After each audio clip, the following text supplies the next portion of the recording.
Welcome to Deep Dives with Dan. This is where we look at the video that you just saw and I help to kind of explain maybe what was being said. And I can probably say that a lot more efficiently than I just did.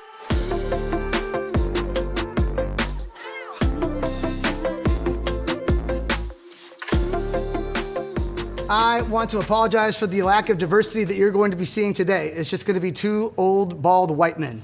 So thank you. I became a registered architect at age 28. And because I had a certain amount of insecurity in that, I would use rather profane language at times to make a point. Profane language, like or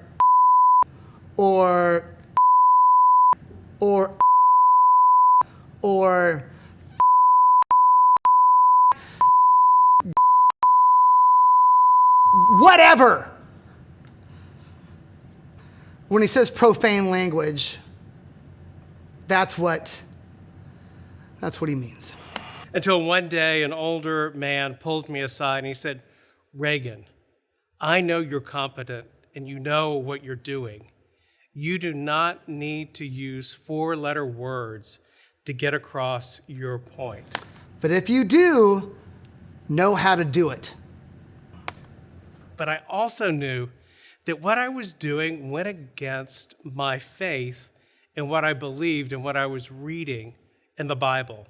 So I took a moment to reflect, and from that point forward, I really became a different architect.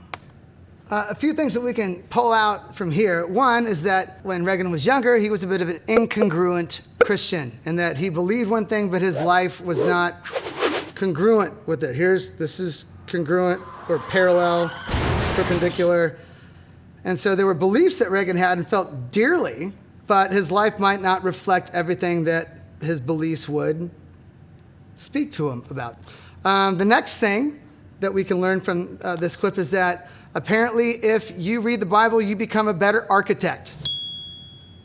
I've picked out a small passage today for us to look at. It's at the end of Paul's second letter to the Corinthians.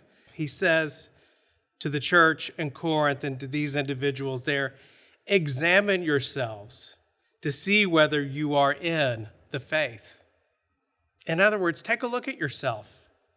You, if you're in the faith, are in Jesus Christ, and you should be living lives that reflect who Jesus is. And Jesus should always be there with you to help inform you as to how you behave and act and what you think and believe and how you see other people. Okay. On that note, I think it's whether or not you identify as being a Christian, a person of faith, or whatever, to go through life without self-examination and just basically setting yourself up for a life that's not fulfilled.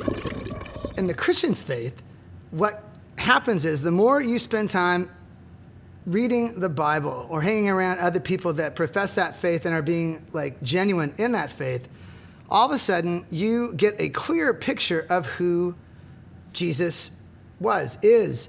But what Reagan is not doing here is talking about what another guy named Dallas Willard calls sin management. A life with Jesus is not about all the things you can't do. That is morality. And what Jesus comes to do, God's Spirit starts to indwell in you, and you start to elicit behavior and character traits that you might not have been able to do on your own beforehand. And as a result, you become more and more like this person of Jesus. And if you're looking at your life and go, man, like if someone was going to accuse me of being a Jesus follower, would there be any evidence? Morals are supposed to come secondary from your faith. But how you conduct yourself should be a reflection of what's going on internally. That's what Reagan's getting at. He's not trying to be a morality cop. At that time, you need to think about this. These were the only Christians. There was no Christian history. They are first generation Christians. And they are showing forth the gospel by how they live their lives and by what they do. And I love when I was in school and I was researching like the early church. Yeah, there was no cheesy, westernized Christian subculture. Like they didn't know how to act, they just did. And God's Spirit that was living inside them drew them to act certain ways, to love people. Like they were filled with joy. They were very patient.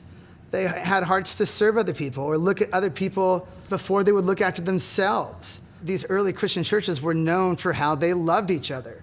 And it's just amazing that basically 2,000 years later, we're still talking about them. But that early church, I think because it was so pure and so genuine, it would be just pretty cool to see people actually living out how they believed instead of just kind of being born into a subculture.